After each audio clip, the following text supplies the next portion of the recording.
Hey everyone, welcome back to the Simplified. Today in this lecture, we will analyze the theme 6 of the historical underpinnings of Indian Constitution. In this theme 6, we are going to study about the challenges that was faced by the Constituent Assembly while framing the Constitution. So let's go ahead with the analysis. Before digging into the topic, let's analyze few important facts that was related with the theme 6, that was the challenges. So we know that in 1946, December 1946, the Constituent Assembly started to run its sessions, and the members started to to debate on various issues on the future political structure and the governance and fundamental rights and DPS space. So this was also the time of independence, and the the millions of population of India was filled with the liberating content, and the the the satiating the this rising liberating content of the masses is itself was a daunting task before the Constituent Assembly. And the fact that the diversity of the country was very large, so this was itself was the daunting task to frame the constitution for a country like India. And in the process, the Constituent Assembly worked almost 3 years to frame the constitution. So this was the introduction part of the analysis. Moving ahead with the point number one, in the challenges before the Constituent Assembly. The first challenge was the challenge of legitimacy. We know that the elections and the whole planning to constitute the Constituent Assembly was based on the Cabinet Mission Plan, and the fact that the Cabinet Mission Plan was sent by the Britishers, and uh, on the basis of the Cabinet Mission Plan, the Constituent Assembly was elected, and it was summoned by the Governor General Lord Mountbatten. So this issues this fact faced the legitimacy issues before the Constituent Assembly, and the fact that the elections to the assembly occurred indirectly. We know that the provincial assemblies elected the assembly members, and the provincial assembly members themselves was not elected on the universal adult franchise. So this also put the questions of legitimacy before the assembly. And we already discussed that there was the virtual congress domination within the Constituent Assembly, and thus it was not seen to be enough representing the whole country. So all these factors led to the challenge of legitimacy before the Constituent Assembly, and it has to be it has to dealt with this issue. So moving ahead with the second challenge. The second challenge before the Constituent Assembly was related with the integration of princely states.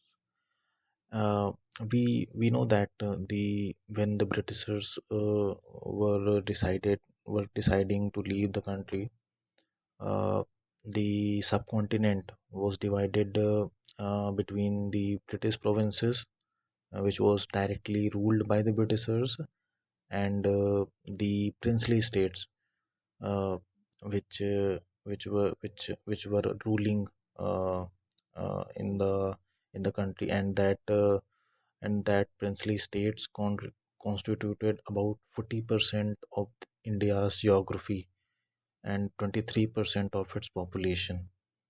So uh, realizing this huge landmass that was not directly ruled by the Britishers.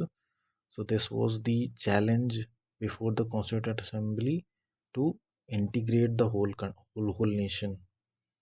And the fact that the some princes of those princely states were reluctant to give up their land, their their monarchy, and their rights and status, and they were not willing to join a republican democracy where they will be equal among citizens.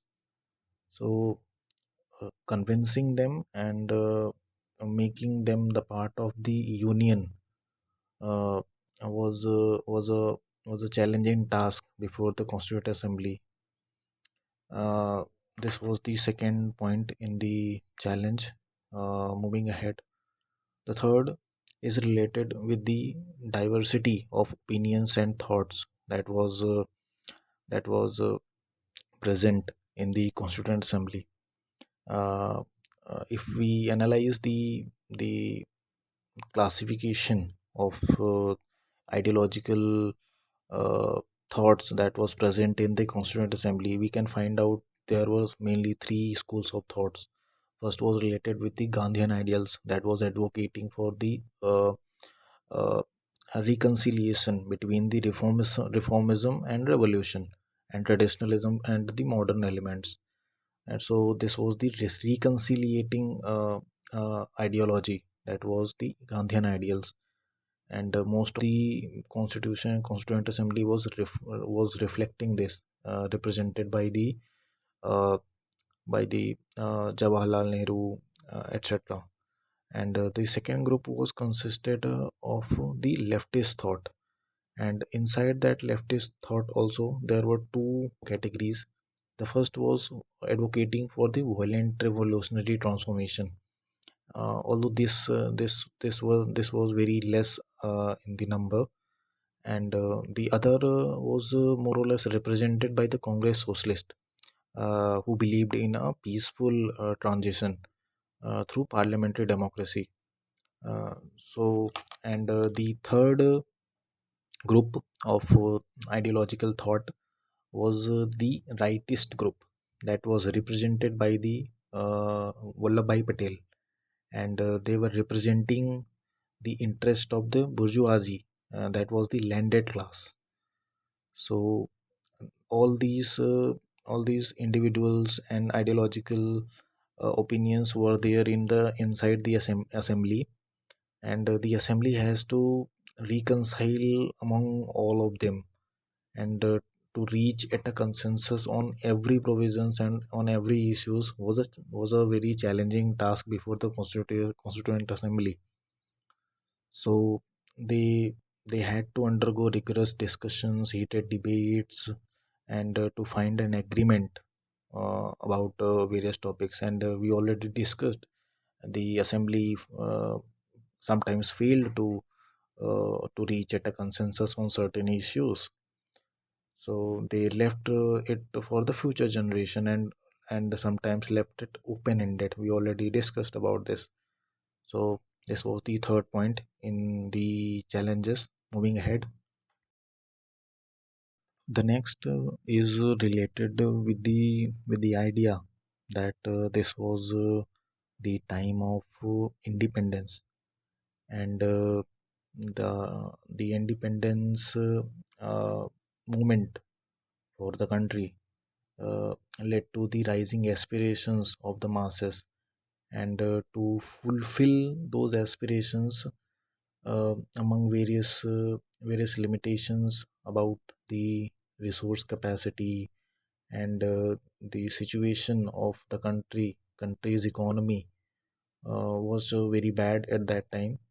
So uh, fulfilling those aspirations of the masses was very challenging, and the assembly has to also deal with the nation building, and the wrongdoings of 200 years of British colonialism was uh, was at front of them now to to reform all the things, uh, and to keep the economy on track, and uh, provisioning of social services for the vast citizenry of the country. So this rising aspiration of the masses was also a challenging task to fulfill by the Constituent Assembly. So to solve this issue, it came up with bifurcated provisions such as fundamental rights and DPSPs. So, by putting all these socialist principles like the uh, minimum wages, right to livelihood, minimizing inequality, universal education, healthcare, etc., all these were put into the part 4 of the constitution, that was the non-justiciable part of the constitution. And most of the negative rights, that in which the states don't have to actively participate with the individual, and have to be passive, all these negative rights put into the fundamental rights part, that was the justiciable portion. So these provisions were done by the Constituent Assembly to deal with this issue. So this was the related with the rising aspirations of the citizens of the country after independence, and how the Constituent Assembly dealt with this issue. Moving ahead,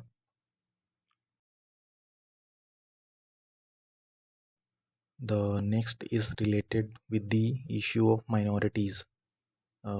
As we already discussed in the previous themes also, that the Constituent Assembly was lacking the due representation of the minorities in the post-partition Constituent Assembly, when the Muslim League representations left the Indian Constituent Assembly.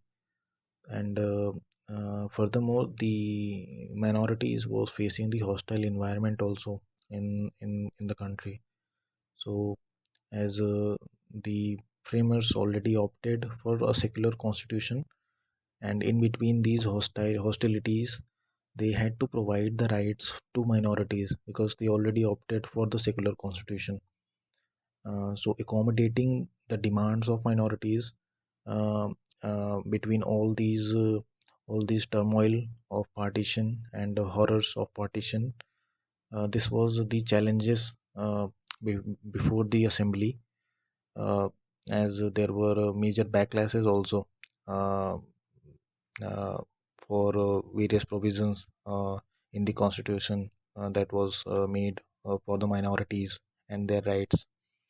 So uh, dealing with this, uh, the Constituent Assembly was faced with major challenges in relation with the demands of minorities. So this was the fourth point. Moving ahead,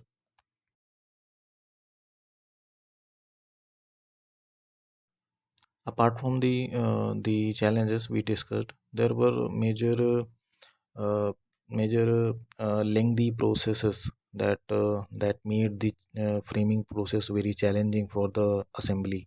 For example, they had to study all the democratic constitutions of the world, and find the provisions of those constitution suitable for Indian context, and the changes in the situations in between. For example, the 1947, there were partition, and the composition of the assembly was changed, and the circumstances of the subcontinent changed. So all these changes in between the situations called for the successive revision of the drafts. So it also made the process very lengthy.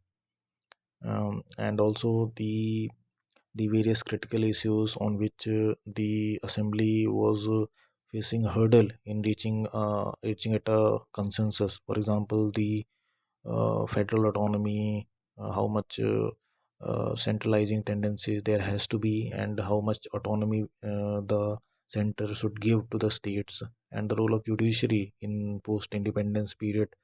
Uh, what will be the role in the welfare state principle in post-independence period? This was also the issue that has to dealt with.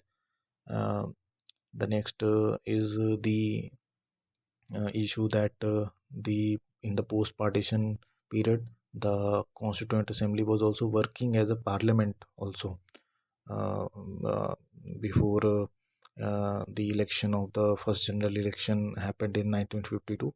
They were also working as a parliament. So all these factors made the framing process so challenging for the Constituent Assembly. So this was the theme 6 that was related with the challenges before the CA. In conclusion, we can say that the Constituent Assembly was faced with the difficult exercise of the making of constitution, not only because of the historical context of British colonialism, but also due to the peculiar social texture of the Indian society, and the fact that those peculiarities has to be translated in the constitution also. This idea of India, which was there in the society, has to be copied in the Indian constitution. This idea made the framing and enacting of the constitution a challenge for the assembly members, and they eventually they crafted a very beautiful constitution that was reflecting the diversity of opinions, the ideology, the social texture of the society of India. So they also managed to deal with all the challenges of the contemporary times, and crafted a perfect, not perfect, if not perfect, a suitable constitution for the country. So this was the theme 6. In the next lecture, we will look at the theme 7, that is also an issue, and we will cover the theme 7. So this is for now. Thank you so much for listening.